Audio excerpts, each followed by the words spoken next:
Subscribe करें और bell दबाएं ताकि कोई खबर रह न जाए।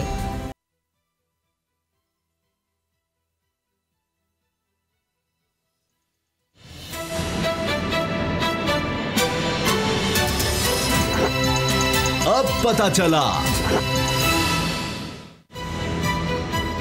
चला में आज आप जान सकेंगे, एपीसी का ख्वाब गया टूट, ऑपोजिशन में पड़ गई फूट, एहतसाब पड़ने लगा भारी, जरदारी सहते जुर्म से इनकारी, मरीम नवाज की नैब में पेशी, अब टूटेगी खामोशी, कराची के कातिल बिलबोर्ड,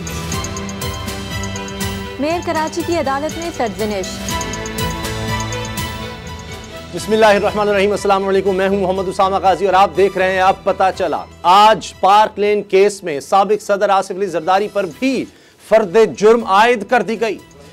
बिस्तरे अदालत पर होने की वजह से अदालती कार्रवाई वीडियो लिंक के जरिए मुकम्मल की गई। साबिक सदर आसिफ जरदारी का इसरार था कि वुकला की गैर मौजूदगी की वजह से इन पर फर्द जुर्म नहीं लगाई जा सकती, लेकिन एहतसाब अदालत के जज ने कहा फर्द जुर्म आप पर लगाई जा रही है, अगर वकील नहीं आए तो वो मजबूर नहीं कर सकते। जरदारी साहब ने सेहत जुर्म से मुकम्मल इनकार किया है। देखना यह है कि अब आगे क्या होता है। पार्क लेन केस में आसिफ अली जरदारी पर जाली अकाउंट्स के जरिए कौमी खजाने को 3 अरब 77 करोड़ का नुकसान पहुंचाने का इल्जाम है। यह केस नया नहीं है, इसे 1997 में नवाज शरीफ के दूसरे दौरे हुकूमत में दायर किया गया, लेकिन मामला लटका रहा। सवाल उठ रहे हैं कि क्या अब पार्क लेन केस के अंजाम तक पहुंचने का वक्त आन पहुंचा है? क्या इसकी वजह से आसिफ जरदारी भी नवाज शरीफ की सियासत से मुकम्मल माइनस होने जा रहे हैं? सवाल बहुत हैं, जवाब अभी किसी के पास नहीं। दूसरी तरफ माइनस के साथ एक प्लस होने की खबर भी है। कल नैब में मरीम नवाज की पेशी है। मरीम नवाज की खामोशी के ताने बाने डील से जोड़े जाते रहे हैं। कहा यह भी गया है कि मरीम जब तक खामोश रहेंगी इनके केसेस भी फाइलों में बंद चुपचाप पड़े रहेंगे, लेकिन कल नैब ने इन्हें अराजी केस में तलब किया है। खबरें गर्म हैं कि यह पेशी मरीम नवाज की सियासत में वापसी भी साबित हो सकती है। यह अफवाह है या हकीकत, इसका पता कल मरीम नवाज की पेशी के बाद ही चलेगा कि मरीम नवाज नैब में अकेली आती हैं, पेशी भुगत कर खामोशी से वापस चली जाती हैं, फिर रैली कर नैब पहुंचती हैं और मीडिया से गुफ्तगू करती हैं और सियासत में फिर से हलचल मचाती हैं। क्या होगा? आज एक हलचल सुप्रीम कोर्ट कराची रजिस्ट्री में थी, जहां चीफ जस्टिस गुलजार अहमद सिंध और बिलखुसूस कराची में होने वाली गफलतों पर बरहम थे। नाअहलियों गफलतों पर सिंध हुकूमत और मेयर कराची के पास कोई तसल्ली बख्श जवाब नहीं था। एक और अहम मामला जिसका ईद से पहले शोर बहुत था और अब खामोशी है, वो अपोजिशन का एपीसी का ख्वाब था, जो अब बदएतिमादी की वजह से टूटता दिखाई दे रहा है। खबर है कि जेयूआई फे के बाद नेशनल पार्टी ने भी नून लीग और पीपल्स पार्टी के तर्ज अमल पर सवाल उठा दिए हैं। एतराज भी वजह है कि एक तरफ अपोजिशन को एपीसी का लॉलीपॉप दिया जा रहा है और दूसरी तरफ कानून साजी के लिए हुकूमत के साथ हाथ में हाथ मिलाया जा रहा है। ऐसे में क्या एपीसी का ख्वाब शर्मिंदा ताबीर हो सकेगा या फिर बिखर जाएगा? आज सबसे पहले इसी पर बात करेंगे। बाबर डोगर साहब, असद खरल साहब मेरे साथ हैं, उनसे इस बारे में बात करते हैं। असद खरल साहब, ये क्या हो गया? मुस्लिम लीग नून और पीपल्स पार्टी नाराज कर दिया है इन दोनों जमातों ने, मौलाना साहब को भी, नेशनल पार्टी को भी, तो एपीसी क्या होनी थी? ये उससे पहले ही धड़न तख्ता ही हो गया। उसामा साहब, मुझे हंसी इसलिए आ जाती है कि जब भी ये एपीसी का मामला आता है ना मैंने पहले भी कहा कि छोटे जब हम होते थे ना, तो डॉक्टर जो गांव देहात में या टाउन में होते थे ना, तो कोई भी बीमारी होती थी ना, तो वो कहते चूँकि इस ऐसी दवाई है कि इसका रिएक्शन भी नहीं हो सकता और इसने कम अज़ कम अगर फ़ायदा नहीं देगी तो नुकसान भी नहीं होता, तो वो कहते थे आपको एपीसी की ना ये आपको पुड़ी एक दे देते हैं। ठीक है, ये एपीसी की एक पुड़ी बन चुकी है कि जब से ये हुकूमत आई है, जब एपीसी की बात आती है मैं बिल्कुल वापस चला जाता हूँ बचपन में, और उसका बिल्कुल अमली नमूना जो है वो नज़र आता है। उसामा साहब, मुझे ये बताएं कि जितनी भी अब तक एपीसीज़ की हम बात करते हैं कि जनाब एपीसी पहले, दूसरी, तीसरी, चौथी डेडलाइन हुई, एपीसी हुई, उसमें बीच चुराहे में वो कहते हैं ना, ये यानी हंडिया फूटती इनकी, यानी ये गैर मुतहिदा अपोजिशन का बार प्रैक्टिकल में सबूत मिलता है जनाब। अब देखें, अब तंगा पार्टियां जो हैं वो शोर मचा रही हैं। मतलब एक फजल रहमान साहब की एक पार्टी है, उसके पास कितनी ज़्यादा सीटें होंगी? बहुत कम सीटें हैं, यानी वो किसी भी हुकूमत को गिराने या बनाने में उसका कोई किरदार नहीं है। नेशनल पार्टी के पास कितनी सीटें हैं, लेकिन दो जो बड़ी जमातें हैं, अगर दो बड़ी अपोजिशन की जमातें हैं, अगर दो अपोजिशन की बड़ी जमातें हैं, उनके बारे में वो दो तांगा पार्टी की अपोजिशन जो जमाते हैं, जो मुतहिदा अपोजिशन की बजाय उसको मैं गैर मुतहिदा, इसलिए वो उनके ऊपर बदएतमादी का इजहार कर रहे हैं। अच्छा, और वो जो दो अपोजिशन पार्टियां पीपल्स पार्टी और नून लीग, एक और सवाल वो बदएतमादी का इजहार कर रही हैं फजलुर रहमान साहब के किरदार के ऊपर। ठीक है, आपने देखा नहीं इलेक्शन के अंदर जब वो अभी कैंडिडेट की बात आई, होने लगे थे, जो मुश्तरका इजलास था शायद उसमें गुत्थम होने लगे थे। गुत्था ना हो तो क्या करें, देखें आप लस्सी आपने नहीं बंद की हुई है, 40-50 लाख की जो लस्सी पी थी वो आपने बंद कर दी, गाड़ियां आपने बंद कर दी, पेट्रोल आपने बंद कर दिया, डीजल आपने बंद कर लड़ाई काहे की है। अच्छा बाबर साहब मैं और ऊपर से दोबारा मतलब उनकी ख्वाहिश आखिरी क्या है, मैं फिर कह रहा हूं सॉरी, आखिरी ख्वाहिश मौलाना फजलुर रहमान साहब की है, जो मैं समझता हूं मेरी ये अपनी एक इख्तरा है ज़हनी मौजूदा हालात में आखिरी। अच्छा आखिरी उनकी ख्वाहिश ये है, आखिरी ख्वाहिश ये है कि कोई बड़ी शख्सियत, कोई मुक़्तदर शख्सियत उनको बुलाएं किसी भी फोरम पे। आपने पता 2-3 जो बड़े इवेंट थे उन्होंने बुलाई नहीं, बड़ी ख्वाहिश, आखिरी ख्वाहिश ना मुझे डर लगता है। अच्छा चले बड़ी ख्वाहिश है, तो वो इस तरह बैठ के जैसे मोहतरमा के साथ ऐसे बैठे होते थे, नवाज शरीफ साहब के पास ऐसे बैठ के मुख्तलिफ तस्वीरें जारी होती थी बगैर आवाज़ के, बगैर आवाज़ की तस्वीरें नहीं जारी होती, वो हल्का सा क्लिप ले लेते हैं, वीडियो ऑडियो, उसमें यानी ऑडियो आती है और वीडियो होती है लेकिन आवाज़ बंद होती है, क्या हो रही है, वो ऐसे ऐसे पॉज बन रहे होते हैं, इस तरह स्टिल तस्वीरें होती हैं। उनको ये ख्वाहिश है कि मेरी इस तरह जारी हो तो कम अज कम फेस सेविंग तो हो ना। आप फेस सेविंग खुदा के लिए उनको आप कश्मीर कमेटी ना दें, आप उनकी लस्सी के जो बेल ना चले, जो भी है गलत होंगे, की बात सही है, गाड़ियां ना दें, सब कुछ ना दें, लेकिन आप उनको इतनी तो पसंद दें। एक बड़े सियासतदान है कद काट के मजहबी रहनुमा, ऑपोजिशन तो नहीं, वज़ीर आज़म साहब बुला रहे हैं, आर्मी चीफ बुला लें, किसी ऑपोजिशन में भी क्या मीटिंग में बुला लें। जमहूरियत नहीं आपको लगता है फजलुर रहमान साहब नेशनल पार्टी का गिला ठीक है, नवाज शरीफ साहब ने on the floor of the house उन्होंने माफी मांगी कि मैं माफी चाहता हूं मौलाना फजलुर रहमान से। शहबाज शरीफ साहब ने जी शहबाज शरीफ साहब ने, ये भी तो घर बैठे हुए ना, वो बेचारे कह रहे हैं कि आप तो असेंबली में करके बैठे हैं कि मैं माफी मांगता हूं, आइंदा ऐसी गलती नहीं होगी। उनका क्या फायदा है उससे, मौलाना फजलुर रहमान साहब उनके अंदर भी जमहूरियत नहीं है, ऑपोजिशन कहती है वो तो अपनी मन की मुरादें पूरी पा रहे हैं। डॉक्टर साहब आप बात करिए, वो तो मन की मुरादें शहबाज शरीफ साहब तो पूरी डाल रहे हैं, नवाज शरीफ अपनी मर्जी से बैठे हैं, मरियम साहब अपनी बना रहे जरदारी, तो फजलुर रहमान साहब को उनके भी अथरू को पहुंचे ना। फजलुर रहमान को बड़ा वाज़ेह तौर पर नजर आ रहा है कि ये दोनों पार्टियां उनको इस्तेमाल कर रही हैं, ये दोनों पार्टियां कुछ नहीं करेंगी, ये दोनों पार्टियां किसी अपोजिशन के मूड में नहीं है, ये सिर्फ दोनों हुकूमत से ये चाह रही है कि उनको किसी ना किसी तरीके से कोई ना कोई उनको जो है वो नरमी उनके साथ बरती जाए, केसेस के हवाले से उनके जो डीलें हुई हैं वो चलती जाए। आप मुझे एक बात बताएं, आज क्यों नहीं गवर्नमेंट और यहाँ अपोजिशन बात कर रही कि मियां नवाज शरीफ साहब जो है उनकी लंदन में सेहत कैसी है, क्यों नहीं ये बात उठाई जा रही।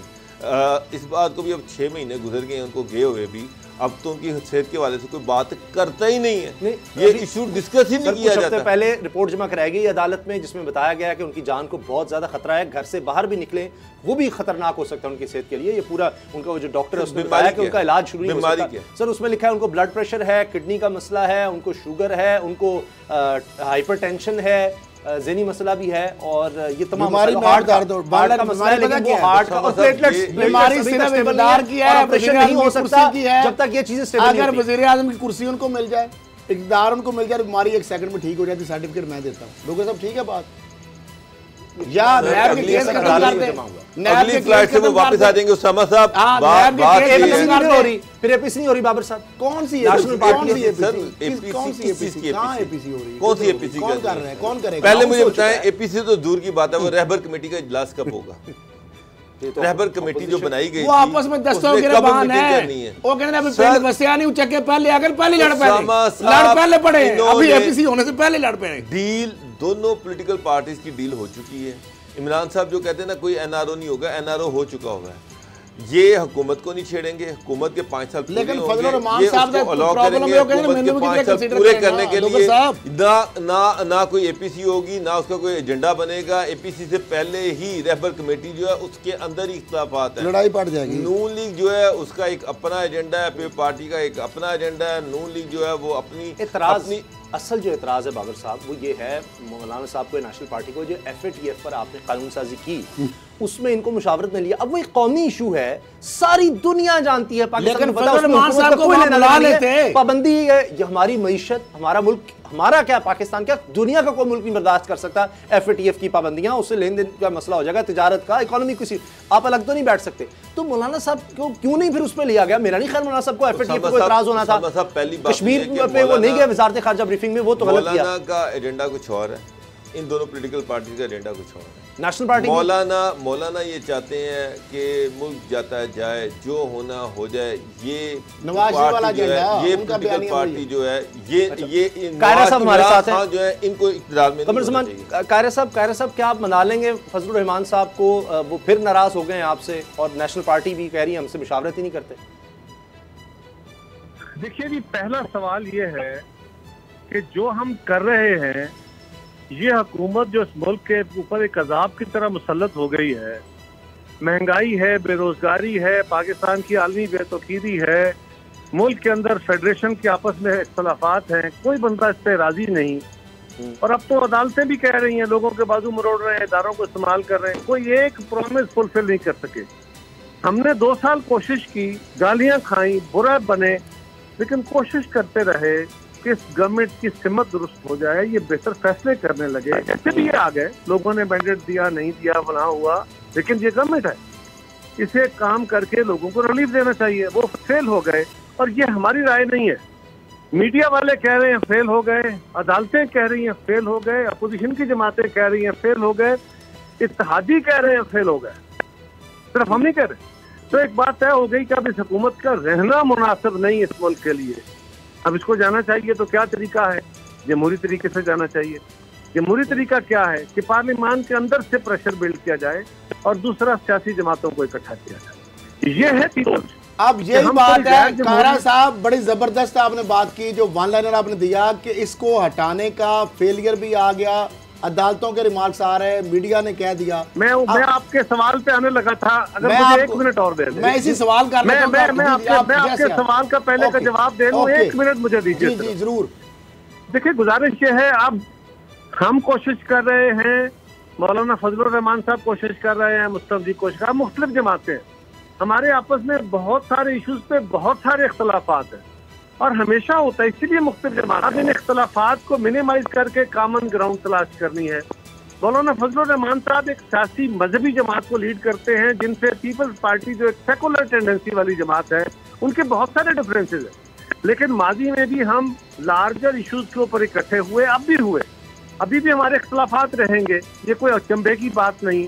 मौलाना फजलुर रहमान साहब का गिला अपनी जगह बजा, हम अगर मौलाना फजलुर रहमान साहब को पहले राजी कर लिया था, अब भी राजी करेंगे। मुस्तफी शहबाज शरीफ साहब बीमार थे, बहुत सारे तबसरे होने शुरू हुए, हमने तब भी कहा, अब ईद के फौरन बाद की मीटिंग थी वो होने जा रही है 1-2-4 दिन में, और उसके बाद APC की डेट आ जाएगी जो बहुत जल्द होगी। अब सवाल ये है, फर्ज करें कि इसमें मौलाना राजी नहीं होते, इसमें फलाह राजी नहीं होता, इसमें APC डिले हो जाती है, तो पीपल्स पार्टी को, मैं जिसको रिपब्लिक की जमातों की भी यही पोजीशन है, लेकिन पीपल्स पार्टी को अपनी हिस्टोरिकल सियासी जिम्मेदारी अदा करनी चाहिए कि हमें जिस चीज को हम बेहतर समझते हैं, कंसेंसस बनाने को एक वे फॉरवर्ड समझते हैं, पार्लियामेंट के अंदर से ताकत पैदा करना चाहते हैं और जमहूरी रास्ता अख्तियार करना चाहते हैं, उसके लिए पीपल्स पार्टी जिस चीज को समझती है वो कंसेंसस पहला APC की सूरत में है, वरना पीपल्स पार्टी अपना ये रास्ता जारी रखेगी। हमें वो काम करने, हमें पता है, हमारे पास तादाद नहीं है। पीपल्स पार्टी और मुस्लिम लीग मिलके भी, इवन मौलाना फजलुर रहमान मिलके भी, सारी अपोजिशन इसलिए अपोजिशन है कि हमारे पास हुकूमत इसलिए है कि उनके पास हुकूमत है, और उनकी अक्सरियत इसलिए है कि उनके साथ कुछ और है जो हुकूमत बनाए बैठा है, उनके साथ कुछ और ताकतें हैं जो इस इत्तेहाद को खड़े किए बैठी है, जो हुकूमती शक्ल में है। लेकिन हमें अब अवामी दबाव के जरिए उनके इत्तेहादियों को भी और उनके अंदर बैठे हुए लोगों को भी और उनकी बैरूनी सपोर्ट है, जो उनका बॉन्ड है, भाई ये डूबते हुए जहाज के साथ अगर चिमटे रहोगे तो ये बोझ अपने ऊपर भी लेके चलोगे। कायरा साहब, अभी आपने बात की कि आप इत्तेहादियों के साथ भी बात कर रहे हैं, इसमें कोई शक नहीं कि इत्तेहादी जो है वो ओपनली हुकूमत की पॉलिसीज को क्रिटिसाइज भी कर रहे हैं और धमकियां भी दे रहे हैं, लेकिन मसला ये है कि जब भी कोई ऐसा टाइम आता है तो इत्तेहादी हुकूमत के साथ खड़े होते हैं। तो आपने उन लोगों से बात की और किस तरह का रिस्पॉन्स इत्तेहादियों का आपको मिला है?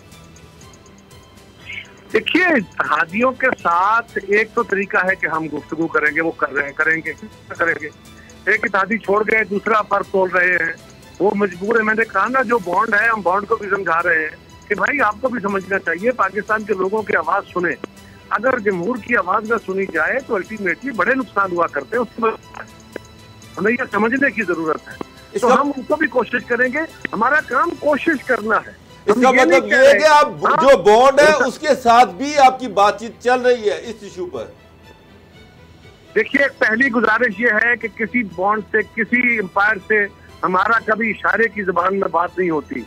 जहां तक ताल्लुक बातचीत समझाने की बात है, तो मैं आपके जरिए भी समझा ही रहा हूँ।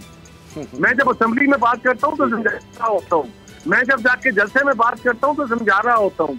बाकी जमातें जो कर रही होती है वो एक मैसेज है, जो आप बातें कर रहे हैं ये भी समझा रहे हैं, हमें भी समझा रहे हैं, हुकूमत को भी, यानी ओवरऑल मीडिया से बात करता है, इदारों को भी समझा रहा है, अच्छा। अदलिया को भी समझा, सबको समझाने की बात की जा रही है। कायरा साहब, आप जिस तरह डोगर साहब ने बात की है, बॉन्ड की बात की गई है, इत्तेहादियों की बात की गई, आप तो अभी तक 2 साल में, जिस तरह सारी पार्टियों के ऊपर आता है कि 2 साल में आप अपोजिशन आपस में इत्तेहाद कायम नहीं कर पा रही, और यही अपॉर्चुनिटी या या उसको उनकी लक कह सकते हैं कि हुकूमत, जिस तरह आपने नाहलियों की फहरिस्त गिनवा के मीडिया का हवाले से आपने कह दिया, अदलिया के हवाले से आपने रिमार्क्स के ऊपर कंधे पे रख के चला दी बात, लेकिन क्या वजह है कि यहाँ पे घुस बैठे हैं, यहाँ से कौन सी ताकतें जो अपोजिशन को आपस में इकट्ठा नहीं होने दे रही, ये ताकतों का जरा बता दें, हमें भी समझ आ जाए। गुजारिश ये है, पहले मैंने इस सवाल का पहले भी एड्रेस किया कि एक काम तो मेरा ये है कि जिसको मैं दुरुस्त समझता हूँ, मुझे I should keep on trying on that, मुझे अपनी एफर्ट जारी रखनी चाहिए, और मुझे यकीन है मेरी एफर्ट कामयाब होगी।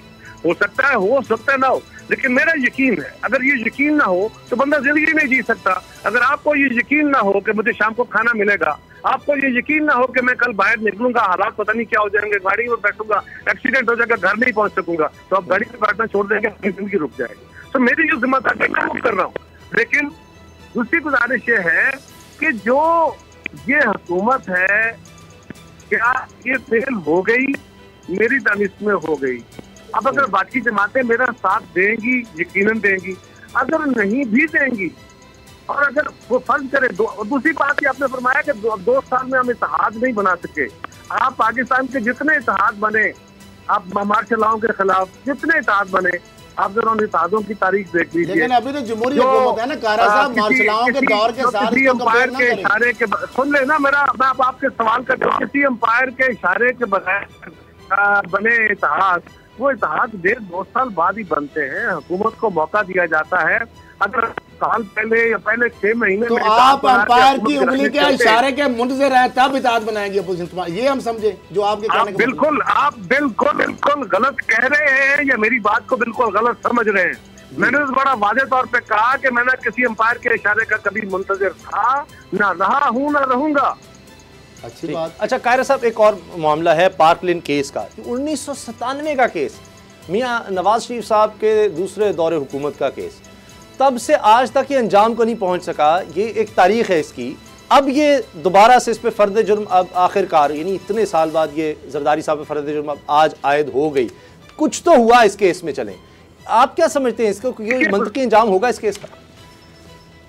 देखिए, गुजारिश ये है कि जरदारी साहब पे फर्द जुर्म आयद कर दी गई। उन्होंने बार बार कहा कि मेरा वकील नहीं है, और वकील सुप्रीम कोर्ट में है। पाकिस्तान की तारीख ये है कि जब भी कभी आप सबॉर्डिनेट कोर्ट में जाके ये कहते हैं, और वाकई ऐसा हो कि आपका वकील किसी सुप्रीम कोर्ट में किसी जगह पे है या हाई कोर्ट में किसी जगह पे है, तो सबॉर्डिनेट कोर्ट अपनी प्रोसीडिंग स्टॉप कर देती है। अगर जेन्युइन बात हो तो पहले वेरीफाई कर ले ऐसा है कि नहीं कि वो वकील सुप्रीम कोर्ट में थे। इसके बावजूद जज साहब ने कहा कि ठीक है जी, मैंने तो चलना ही चलना है। इतने मजबूर हैं, क्यों इतने जल्दी में है मुझे नहीं पता। लेकिन एक और बात याद रखिए, जी जी, एक सदर का तो आपने वीडियो मैसेज के जरिए फर्द जुर्म आयद कर दी जी। एक और सदर जिससे बहुत घिनौने इल्जाम है, आइन तोड़ने का इल्जाम है, कत्ल गारत का इल्जाम है, इस मुल्क की फेडरेशन खेलने का इल्जाम है, उस सदर को तो आप बिल्कुल पूछ भी नहीं रहे। अच्छा कायरा साहब, दोनों लॉजिक आपकी जबरदस्त है, उसको रेड वारंट भी जारी नहीं होते कायरा साहब, उसके लिए टेक्नोलॉजी के जरिए दोनों आपकी लॉजिक वैलिड है, मैं उसे 100% इंडोर्स करता हूँ। पहली आपने जो बात की, बिल्कुल जब सुप्रीम कोर्ट में या हाई कोर्ट में हो, सबॉर्डिनेट कोर्ट उसका एहतराम करती हैं। उस हवाले से पहले इनको चूंकि मौका दिया अगर शायद मेरी एक अदालत, लेकिन जो प्रेसिडेंट कायम हो गई अब इस पे तो अब मुशर्रफ साहब को भी ये वीडियो लिंक के जरिए आना पड़ेगा। नवाज शरीफ साहब अच्छी है, मैं तो ये कह कोई रहा सहज हूँ बात है, कि नवाज मुशर्रफ शरीफ को भी साहब आना पड़ेगा। देखिए जरदारी साहब के ऊपर व्हाइट कलर क्राइम का इशू है कि जी कोई पैसों का इल्जाम है, जो निस्बतन मैं इल्जाम की बात कर रहा हूँ और इल्जाम वो गलत होगा, लेकिन सवाल ये है, अभी मैं उसके डिफेंस में नहीं कह रहा, मैं तो कह रहा हूँ कि मुशर्रफ साहब के ऊपर सच है या झूठ है, जिस तरह जरदारी साहब के ऊपर सच है या झूठ का फैसला होना है, इसी तरह मुशर्रफ साहब के ऊपर आइन तोड़ने का इल्जाम है, आइन तोड़ने का, गद्दारी का, उनके ऊपर पाकिस्तान के लोगों की अदालत का इल्जाम है। वो इल्जाम फिरती है, ना जज है, कानून का है, ना रेड वारंट जारी होते हैं, ना वीडियो लिंक के जरिए उनकी प्रोसीडिंग्स होती है। लेकिन कारा साहब सदर है, एक छोटी सी आखिरी बात, और वो भी क्योंकि पीपल्स पार्टी का है, पीपल्स पार्टी है ना, इसको जिस तरह चाहो मार लो, ठीक है, नहीं ऐसे नहीं होगा, ऐसे नहीं होने देंगे हम, ऐसे नहीं, हम आपके साथ हैं कि एक ही पैर में मानना होना चाहिए कि अगर एक सदर के लिए हाल है ना हमारा, तारीख में क्या हाल, डबल स्टैंडर्ड नहीं होना चाहिए, अदालतों ने क्या सलूक किया, लेकिन मुशर्रफ साहब ये बिल्कुल आपकी बातें बहुत ठीक है, जुडिशल मर्डर भी हुए हैं, भुट्टो साहब की फांसी जो आज तक उसको नजीर नहीं दी जाती, शर्मिंदगी होती है, अदलिया को भी ये बात कहते हुए एडमिट भी किया, ये बातें रिकॉर्ड पे हैं। मामला ये है कि नवाज शरीफ साहब की सिविलियन गवर्नमेंट नहीं है, बहुत लंबी फहरिस्त है, बेनजीर भुट्टो शहीद की हुकूमत को डिसमिस किया, उसको जस्टिस क्यूम टेप स्कैंडल भी था, जस्टिस क्यूम टेप स्कैंडल भी था, बड़ी लंबी कहानी है आपकी विक्टिमाइजेशन की, ये बात इस रिकॉर्ड पे है।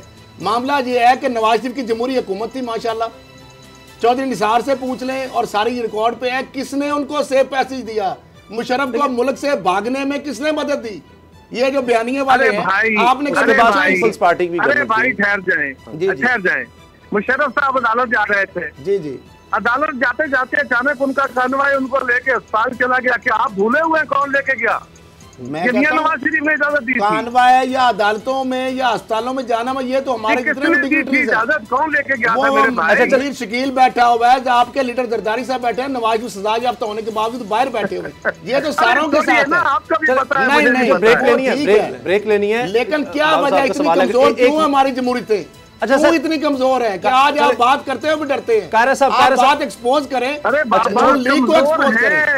अच्छा चले, उन्होंने जो कहना कह दिया ना, अच्छा तो मार खाता रहा हूँ। कार साहब, ये पाक लेन केस का क्या होगा? 23 साल हो गए, 23 साल होती है, क्या होगा? शकील रहमान साहब एक प्राइवेट मीडिया टाइकून है, वो अस्पताल में बैठे हुए हैं, नवाज शरीफ सजा याफ्ता है, वो बाहर बैठे हुए हैं, जरदारी साहब बाकी लीडर शहबाज शरीफ घर बैठे हुए हैं, मरियम साहब घर बैठे हुए हैं। मुझे ये बताएं ये क्या हो रहा है? अब तो हुकूमत है, जमहूरी है, जरदारी साहब के ऊपर मेरी बात सुने, जरदारी साहब कितने महीने जेल में रहने के बाद बेल आउट हुए, जरदारी साहब कन्विक्टेड तो नहीं है? नहीं, मैं बेल राइट नहीं है, राइट बिल्कुल है, सुप्रीम कोर्ट के फैसले याद नहीं क्या कहा, बिल्कुल राइट है आपको बाकर ने क्या कहा, सुप्रीम कोर्ट के चीफ जस्टिस ने, ये रिकॉर्ड पे है चीजें, आपकी बात दुरुस्त है, लेकिन बात सुने जी, और बात सुने भाई, बात सुने, ये जो जमानत होती है ना, ये रिलीफ नहीं राइट होता है, हमें जमानत भी मिले तो हमारे लिए रिलीफ होता है, कमाल है। अच्छा लेकिन ये सेनेटर मीर कबीर साहब हैं, एक मिनट खलील साहब, एक सेकंड, सेनेटर मीर कबीर साहब हैं नेशनल पार्टी के रहनुमा, यानी ऑपोजिशन में एक तरह जो इत्तेहाद है उसमें, वो कहते हैं जी ऑपोजिशन जमातें जो है ना वो लेन देन कर लेती है फैसला साजी के दौरान, ये वो इल्जाम लगा रहे हैं पीपल्स पार्टी नून लीग पर कि लेन देन किया जाता है। जी देखिए, उनका जो भी किसी का अपना ओपिनियन है, मैं किसी के ओपिनियन को रोक नहीं सकता, मुझे तो कोई एविडेंस देके नाम लगाएं कि फलां वक्त में ये किया, मैं उसका जवाब दूंगा। बहुत बहुत शुक्रिया कमरुज़्मान कायरा साहब, सीनियर रहनुमा पाकिस्तान पीपल्स पार्टी, आपने वक्त दिया, बहुत बहुत शुक्रिया। ब्रेक लेते हैं, ब्रेक के बाद बात करेंगे मरियम नवाज साहिबा नैब के सामने पेश होने जा रही हैं, क्या होगा इस केस में, ब्रेक के बाद।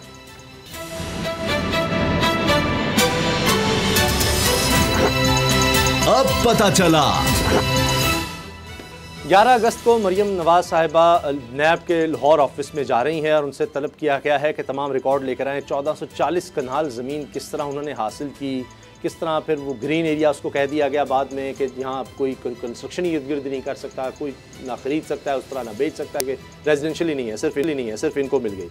ज़राए कहाँ से आए, कितना टैक्स दिया, और इसकी सारी दस्तावेज़ात साथ लानी है उन्होंने। बाबर साहब, ये सारा कुछ तो उनके पास होगा, उनकी हुकूमत थी, एक एक चीज़ ब्लैक एंड वाइट में उनके पास होगी, बाहर से पैसे आते थे, उसके बाद यहाँ जब आके वाइट हो जाते थे उससे वो जो मर्जी करें, जितनी मर्जी ज़मीन खरीदें। उसामा साहब, मरीम नवाज़ की ये स्टेटमेंट है और ऑन रिकॉर्ड ये स्टेटमेंट है, मेरी भाई तो गया पाकिस्तान में भी कोई जायदाद नहीं है। और उसके बाद ये 1440 कनाल जगह निकल आई लाहौर के अंदर, 1440 कनाल जगह लाहौर के अंदर निकल आई जिसकी मालियत अरबों रुपए है। अब नैब ने इनसे पूछा, लेकिन इसकी फर्द या इंतकाल कैलबरी फाउंड में नहीं लिखा गया, ये भी हाँ ये ओरिजिनल। अब नैब ने जो इनसे पूछा वो बड़ा क्लियरली पूछा कि जनाब इसकी राजी की खरीदारी पर कितना टैक्स, कितनी ड्यूटी अदा की, इसकी मुकम्मल तफसीलात फराहम करें।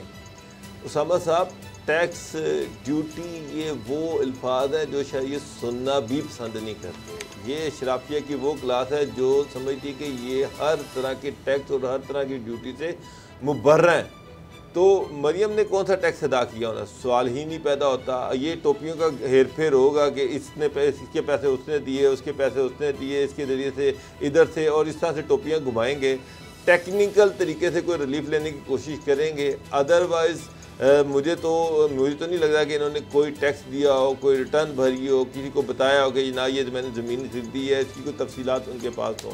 ये सिर्फ ये ड्रामा होना है कि मेरे बाप ने, मेरे भाइयों ने बाप को गिफ्ट किया, बाप ने मुझे गिफ्ट कर दिया, उसके बाद मैंने उनको वापस कर दिया, उसके बाद फिर मुझे इतना कुछ मिल गया।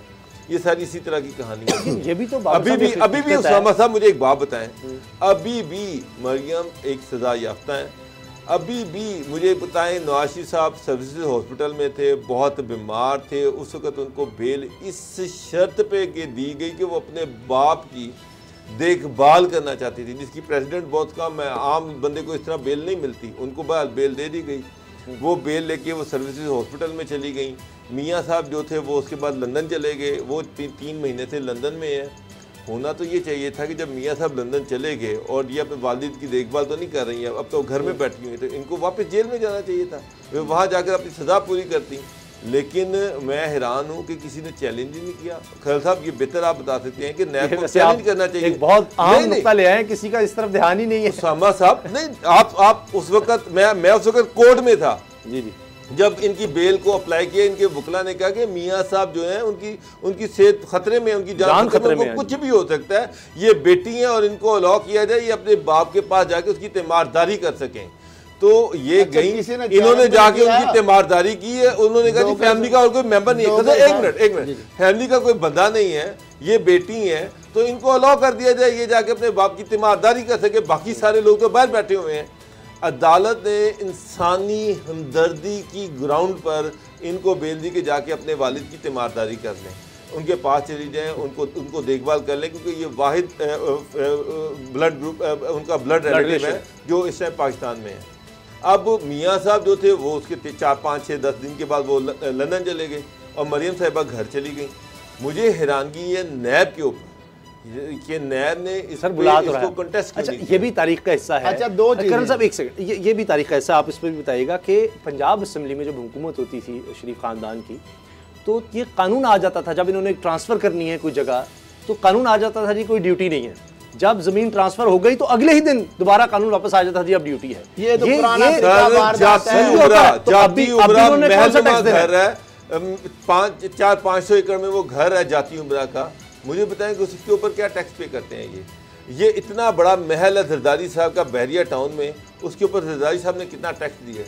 उसामा साहब, टैक्स देना इनकी आदत नहीं है। ये टैक्स आप जैसे मेरे जैसे कीड़े मकोड़ों पर तो हर साल आ जाते हैं, घर है उन पे लगाया जाता है। आपने जो बात की है ना, ये तो इसके लिए किताबें भरी पड़ी हैं मेरी, कि वो सारे रिकॉर्ड पड़े हैं। ये जब ये इत्तेफाक फाउंड्री का राज क्या था, सारा जितना रेलवे का स्क्रैप है, इन्होंने इत्तेफाक फाउंड्री वहाँ पे जो रेलवे स्टेशन करीब लगाई थी, वो ग्वाल मंडी में सारा मामला था। बर्फ़ का कारखाना जो नवाज आते स्कूल कॉलेज से वहाँ पे बर्फ़ बेचारे रेड़ों पे लाते थे वो खेल तमाशे में।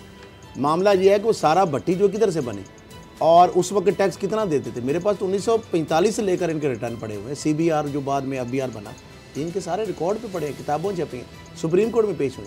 मामला ये है कि ये उस वक्त भी ये वारदात करते थे कि अपना जब लोहा आता था SRO जारी होता था कि वेवअप हो जाती ड्यूटी, या उसकी 1500% या 200% है तो 50 हो जाती थी।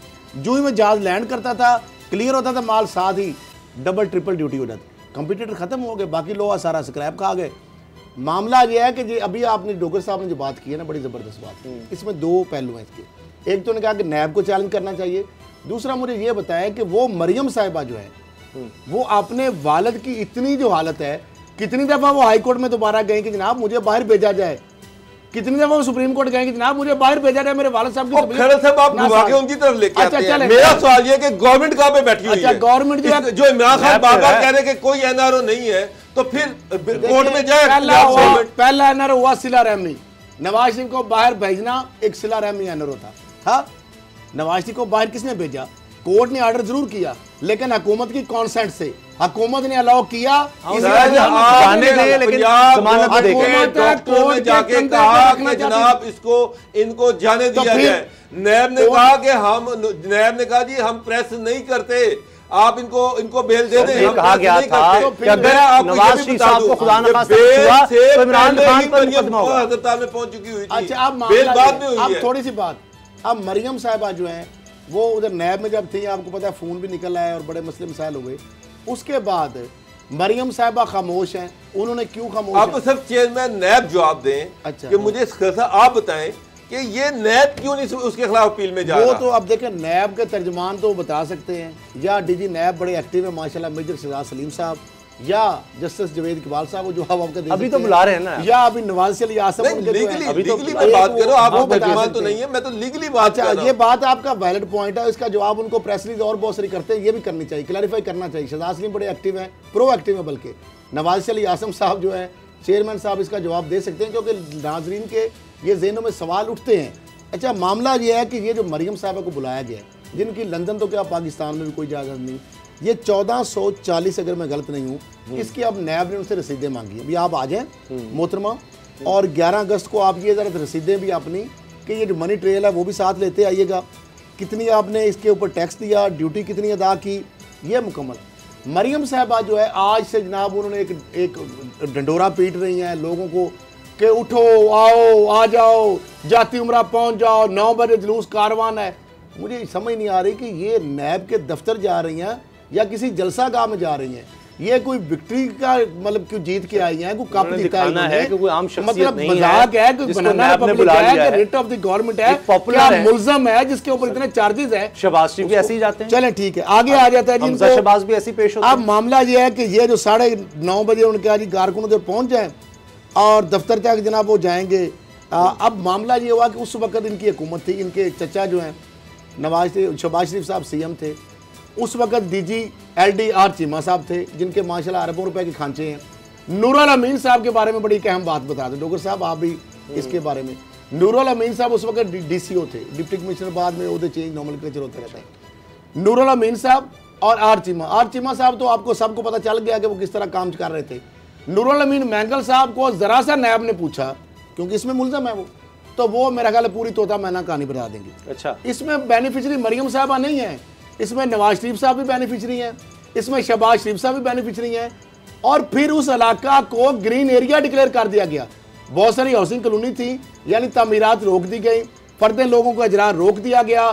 सिर्फ इन लोगों को फर्दें जो जमीन बेचेगा मरियम साहबा को, सिर्फ उसको फर्ज जारी करता था पटवारी, तहसीलदार, DC, क्या मजाल किसी की, जिस तरह जरदारी साहब ने कहा था। तो मामला ये है कि ये अरबों रुपए के मामले हैं, और इसके अलावा भी इनको सजाएं हुई हैं, मुतली हुई हैं। कराची का मामला, खामोश किसी कराची का मामला, कराची गवर्नेंस फिर अदालत में है। ब्रेक के बाद बात करते हैं।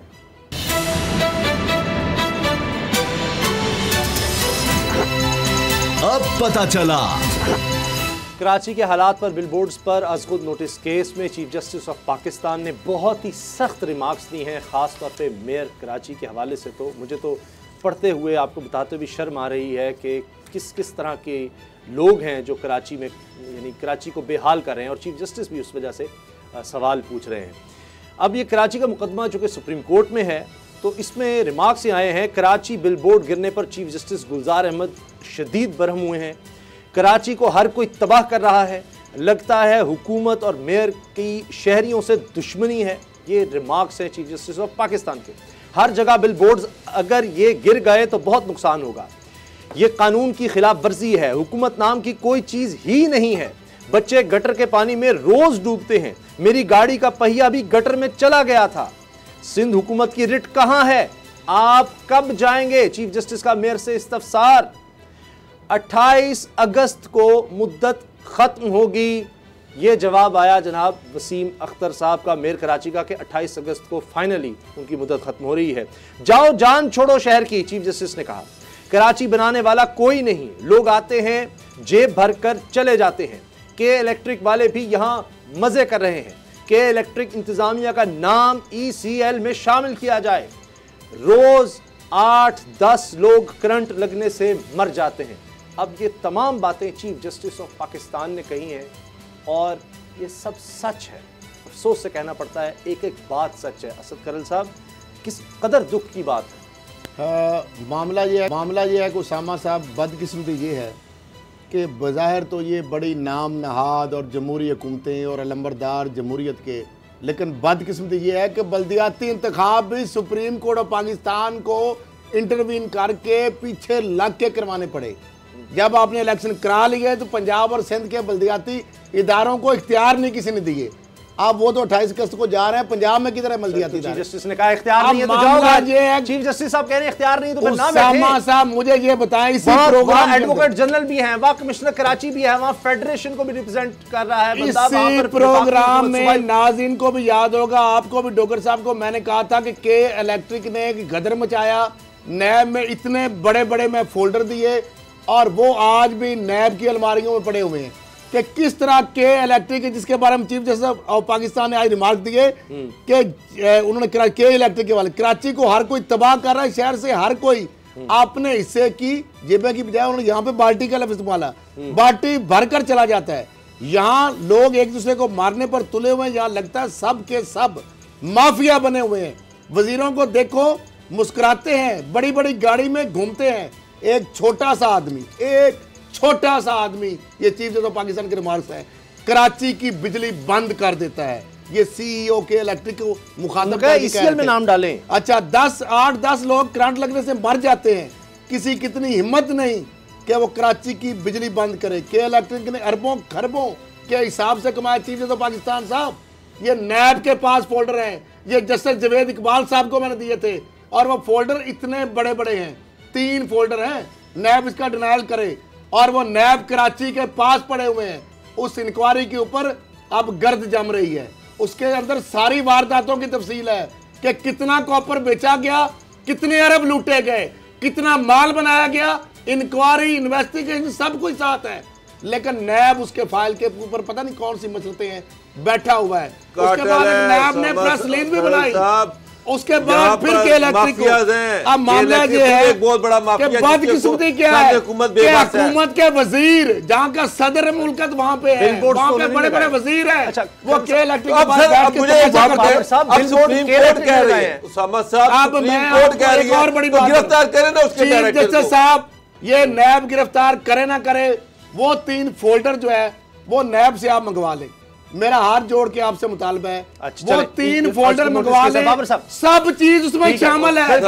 एक कच्चा तफसीलात है और नैब से पूछा जाता है। 1-1.5 साल के बाद को गिरफ्तार किया जाए, उसके अब तो कह रहे हैं उसको गिरफ्तार करो। अगली खबर आपको दे रहा हूं, गिरफ्तार तो हुकूमत ही कर रही है। मैं अगली खबर, चीफ साहब मुझे जो जराये से खबर मिली है, तैयारियां हो गई हैं, वो CEO को गिरफ्तार तो क्या करना, वो मुल्क से फरार करा देंगे। अच्छा, अगर आप फरार हुआ ECL में नाम ना डला तो कल को ये कहेगा हमें पता नहीं था, फिर कहेंगे अब पता चला है।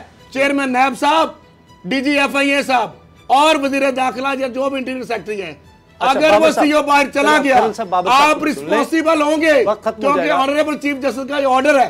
ठीक है बाबर साहब, आप जुर्म के मुर्तकिब भी होंगे। के इलेक्ट्रिक पर भी भरम है, लेकिन ये जो गटर उबल रहे हैं, 8-10 लोग चले, करंट से लोग मरते हैं, तो गटरों में भी लोग गिर गिर के मर रहे हैं, बच्चे मर रहे हैं, डूब के मर रहे हैं। ये तो सिर्फ के इलेक्ट्रिक को नहीं आप कह सकते, वो कहते हैं जी ये विफाक का मामला है, जी माफिया। सर उसामा साहब, चीफ जस्टिस कह रहे हैं कि आप कराची के साथ दुश्मनी कर रहे हैं। वो लोग जिनको लोगों ने वोट देके इलेक्ट करके भेजा है, वो लोग कराची के लोगों के दुश्मन बने हुए हैं। यहाँ पर हमारे प्रोग्राम में हमने कितने लोगों को बुलाया, हर बंदा, चाहे वो PTI का, चाहे वो पीपल पार्टी का, चाहे वो MQM का, वो हर बंदा यही कहता है कि जब तक तीनों लोग मिलके बैठेंगे क्या कराची का मसला हल होने वाला नहीं है। फिर अब कब बैठेंगे, मिट जाएगी मखलूक तो इंसाफ करोगे।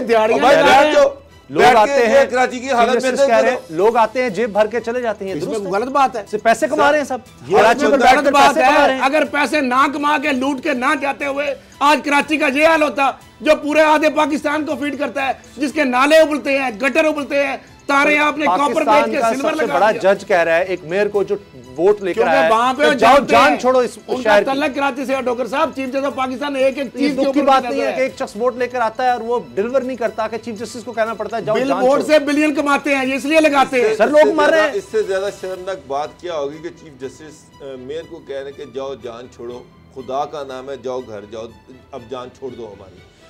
अब उसके बाद आप एमपीएस एमएनएस को देख रहे हो, कह रहे हैं लंबी लंबी गाड़ियों में फिर रहे हैं, लेकिन कराची के लिए कोई कुछ नहीं कह रहा। ये इसमें कोई गलत बात है डॉक्टर साहब। जस्टिस ने उनको आईना दिखाया, उनको आईना दिखाया कि ये तुम्हारे चेहरे हैं और ये तुम कर रहे हो। जो वो लोग जो क्या क्या नारे लगा के आए थे, क्या क्या वादे करके गए थे, कहाँ पर है? जब आप बात कर रहे कि जी फाइनेंस मिनिस्टर जनाब वो आ गया है, एनर्जी मिनिस्टर आ गया है, के इलेक्ट्रिक का मसला हल होने वाला है, और वो जो गवर्नमेंट थी जो के इलेक्ट्रिक का मसला हल करने वाले थी, वो के इलेक्ट्रिक के सामने भीगी बिल्ली बन गई है। आप तो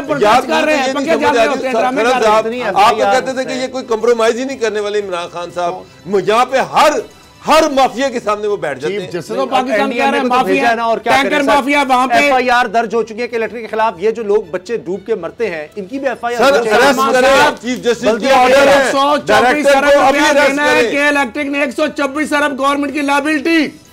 जब नून लीग के साथ फटा उस वक्त रॉबर्ट शेर अली खाजा सब कहते थे वो 124 अरब क्या इमरान खान साहब ने वसूल कर लिया। वो सही चीज जैसे आप उनको पता है वो वहां के हैं, उनका जो बाल्टी बार के ले जाएंगे गायब हो जाएंगे। अगर वो गायब हो गए, ये मैं वार्न कर रहा हूं, अगर वो सीईओ इलेक्ट्रिक को गिरफ्तार ना किया गया, उसका ईसीएल में नाम ना डाला गया, आप जो इमरान खान साहब को नई कहानी सुनाएंगे, कहेंगे आर्बिट्रेशन आ जाएगी, इंटरनेशनल कोर्ट आ जाएगा। कोर्ट कहता है लूट मार करो, कोर्ट कहता है कॉपर बेचो, कोर्ट कहता है अरबों रुपए का फ्रॉड करो, कोर्ट कहता है जो आपने एग्रीमेंट किया है कि हम इतने मेगावाट प्रोड्यूस करेंगे, हम इतना अपना प्लांट लगाएंगे, हम ये करेंगे वो करेंगे। वहां पे कोर्ट आपको कोर्ट ऑफ जस्टिस जो है वो नहीं कहेगा कि ब्रीच ऑफ ट्रस्ट तो आपने किया, फ्रॉड आपने किया, मनी लॉन्ड्रिंग आपने की, अरबों रुपए लूट के आप ले गए, सिस्टम का बेड़ा गर्क कर दिया, वहां से जो चोक्स किया। ये नैब के पास जो फाइलें पड़ी हैं और इदारों के पास भी, मैं आपको कह रहा हूं नैब के पास भी है, वो भी होना चाहिए। मेरे पास एक चीज का है, बिल बोर्ड पे भी तो करते हैं। ये वो वक्त ना आए उससे डरे कि जब मैं चीज पाकिस्तान के पास ये सारी चीजें रख दूं और मैं कहूं पूछे इदारों से कि इन फाइलों के ऊपर कौन बैठा है, कौन माफिया है जो इन फाइलों के ऊपर कंप्रोमाइज कर रहा है। एक एक चीज के अगर एविडेंस ना हो, ये चीफ जस्टिस ऑफ पाकिस्तान से मैं रिक्वेस्ट कर रहा हूं, मुखातब भी हूं। ये मेरा काम प्रोड्यूस करना है, मैं करूंगा। आप नैब से मंगवाएं, एफआईए के पास भी पड़ी हुई है, कुछ और इदारे भी हैं उनके पास भी सारे कच्चे चटे पड़े हुए हैं। ये सुप्रीम कोर्ट अगर मंगाएगी इसी केस के अंदर, मैं खुद वरना पेश करूंगा। बिल बोर्ड तो अब खत्म हो जाएंगे ना, कम से कम ये तो हो सकता है। उससे बिलियन बन रहे हैं उसामा साहब, एक एक बिल बोर्ड का कितने करोड़ रुपया लेते हैं पता है आपको? सर इंसानी जान से बढ़कर कुछ नहीं तो है। उनके लिए इंसान दरिंदे भेड़िए करप्ट लोग जो है माफिया है, उनके लिए इंसानी जानों की क्या कदर है? चले ये लोग करंट लगने से रोज मरते हैं, नालों में डूब के मरते हैं। ये तो बंद किए जा सकते हैं, इस पे कोई अरबों बंद चीफ जस्टिस पाकिस्तान ही आप करेंगे, बंद करने पर और वही है वही कर सकते हैं। प्रोग्राम देखने का बहुत बहुत शुक्रिया, दुआ में याद रखिएगा, इजाजत दीजिए, अल्लाह हाफिज।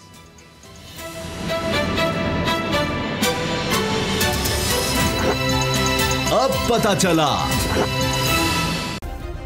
सब्सक्राइब करें और बेल दबाएं ताकि कोई खबर रह न जाए।